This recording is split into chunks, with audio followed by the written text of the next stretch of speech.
Pirmiausia, norėčiau pasveikinti varžovus su pergale ir žengimu į kitą etapą.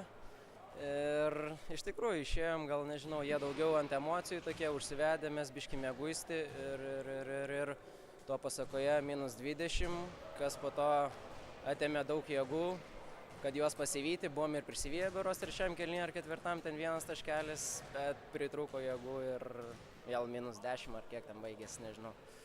O kaip pats vertini sezoną?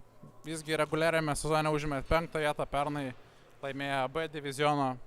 Ar jaučias galbūt koks skirtumas tarp lygių, tarp A ir B? Ne, A divizionas tikrai jaučiasi stipresnis, komandos daug rimtesnės, labiau ruošiasi gal varžyboms, treniruotės turi viską, o tikrai varžovai, jeigu neklystu, 2 kartus sportuoja į dieną. Pas mus daugumą dirbančių, po darbo visi susirenkam, bet taip yra kaip yra ir nieko, sezonas.